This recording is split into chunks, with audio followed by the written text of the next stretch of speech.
समस्या से जूझ रहे हो, चाहे सामाजिक समस्या से जूझ रहे हो, चाहे राजनीतिक समस्या से जूझ रहे हो, तो ये समस्या का निदान यदि करना है तो समाज के समस्याओं के तह तक जाना होगा, और तह तक जाने के लिए हमें गांव-गांव पहुंचना होगा। और इसी क्रम में हम लोग 3600-3700 गांव में पहुंचे, बिहार के इस कोने से लेकर उस कोने तक, मतलब नेपाल बॉर्डर से लेकर उत्तर प्रदेश बॉर्डर तक,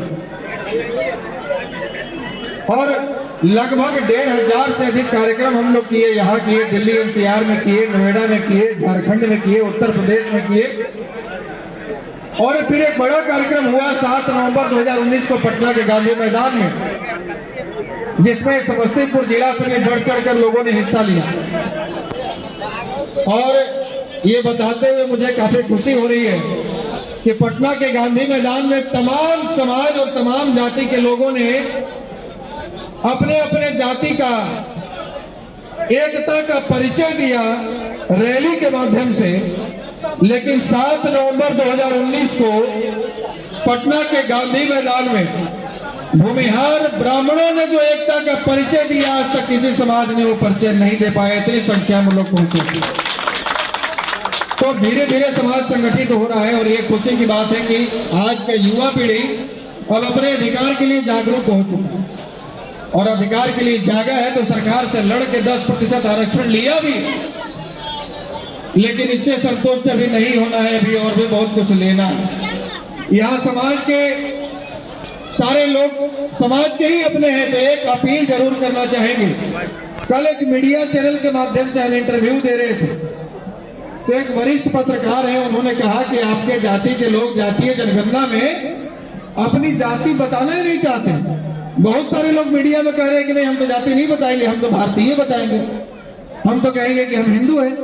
तो भैया हम भी हिंदू हैं, और हम भी भारतीय हैं, और 100% भारतीय हैं, और 100% देशभक्त हैं। 16 साल 2 महीने की उम्र में इंडियन आर्मी में आपका ये भाई आशुतोष भर्ती हो गया था, और 8.5 साल देश की सेवा करके आपके बीच में आया है, आर्मी में नौकरी करके।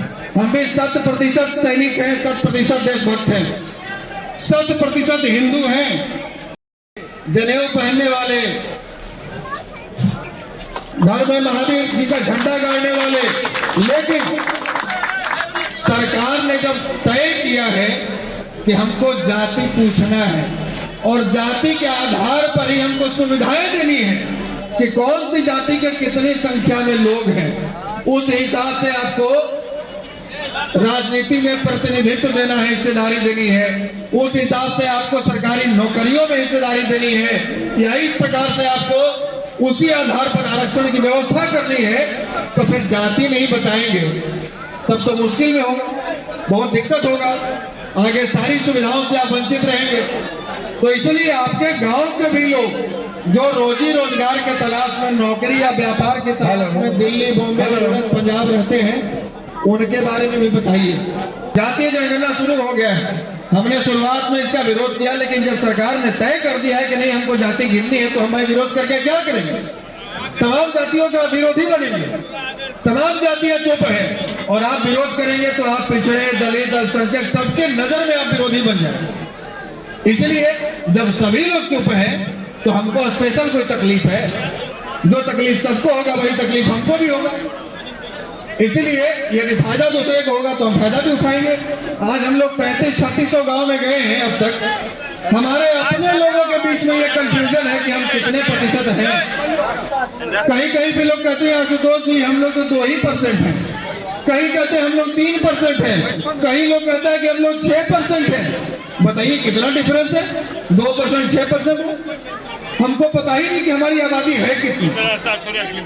सबसे पहला जनगणना हुआ 1881 में, उसके बाद हुआ 1931 में जातीय जनगणना।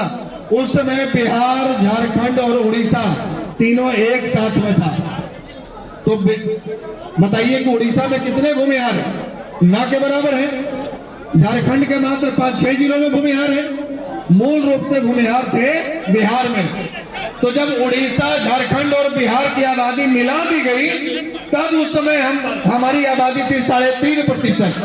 आज यदि ईमानदारी पूर्वक आप लोग अपनी गणना करवा देंगे तो हम दावे के साथ कह सकते हैं कि बिहार में भूमिहार 8.5% होगा, इससे कम हमारी आबादी नहीं है। और 8.5% का मतलब है कि बिहार में यदुवंशियों के बाद यदि सबसे ज्यादा आबादी किसी जाति की होगी तो वो भूमिहारों की होगी। इस बात को नोट कर लीजिए। लेकिन आपको जब सरकारी कर्मचारी आपके घर में आए ये पूछने के लिए कि आपकी कौन सी जाति है, तो आपको कॉलम भरवाना है, वहां भागना नहीं है। भागिएगा तो आपके आने वाली पीढ़ियों को भुगतना पड़ेगा। यहाँ पर अब लोकतंत्र नहीं रह गया है, अब ये भीड़ तंत्र हो गया है। अब जिसकी संख्या ज्यादा होगी, जो भीड़ दिखाएगा, जो एकता का परिचय देगा, अब सरकारें उसी की बात करेंगी, पार्टियां उसी की बात करेंगी। इसलिए हम हिंदू हैं, हम भारतीय हैं, हम सनातन धर्मी है, लेकिन साथ साथ सरकार यदि हमारी जाति जानना चाहती है तो हम छाती ठोक के कहेंगे कि हम भूमिहार हैं। बहुत बहुत धन्यवाद, बहुत बहुत धन्यवाद।